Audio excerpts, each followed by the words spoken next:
Hi guys, வணக்கம். இன்னைக்கு நம்ம விக்னேஷ் ராஜா அவர்களுடைய இயக்கத்தில் தனுஷ் அவர்கள் நடிச்சு வெளியே வந்த கரா படத்தை பற்றி தான் பார்க்க போகிறோம்.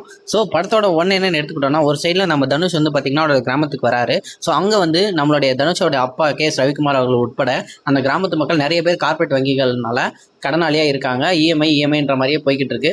ஸோ இதை வந்துட்டு தவிர்க்கிறதுக்காக நம்ம தனுஷ் வந்துட்டு அந்த பேங்க் மேலே என்ன ரிவெஞ்ச் எடுக்கிறாரு, அவர் எடுத்த ரிவெஞ்ச் பேங்க் கொள்ளை முயற்சி. இந்த கொள்ளை முயற்சியை தடுக்கிறதுக்காக இன்னொரு பக்கம் நம்ம சுராஜ் அவர்கள் வந்து பார்த்தீங்கன்னா ஒரு ஐபிஎஸ்ஸாக இருக்காரு. அவர் வந்துட்டு இந்த கொள்ளையை வந்துட்டு யார் பண்ணுறா, எப்படி தடுக்கிறாருன்றதா இந்த படத்தோடைய கதையாக அமையுது.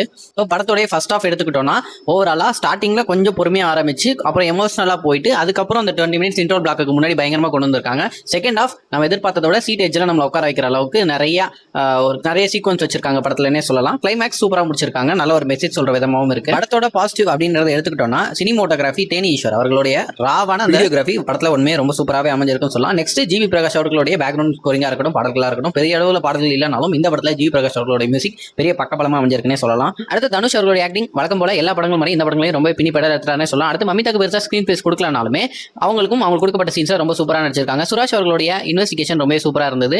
அடுத்து நம்ம கே ரவிக்குமார், கருணாஸ், பிருத்வி, ஜெயராம் இவர்களுடைய ஆக்டிங்கும் அந்த சீனுக்கு என்ன தேவையோ அதை சூப்பராக நடிச்சு கொடுத்துருக்காங்க. படத்தில் மைனஸ் எடுத்துக்கிட்டோம், அங்கே இருக்கிற அந்த சின்ன லேக். ஸோ அதையும் கட் பண்ணா இந்த படத்தோடைய இது வந்துட்டு அவுட்புட் நல்லா இருக்காதுன்றனால அதை விட்டுட்டாங்க. மற்றபடி இந்த படத்துக்கு எல்லா ஃபேமிலியோட போய் பார்க்கலாம். இந்த படத்துக்கு நம்மளோட ரேட்டிங் 1750. தேங்க்ஸ் ஃபார் வாட்சிங்.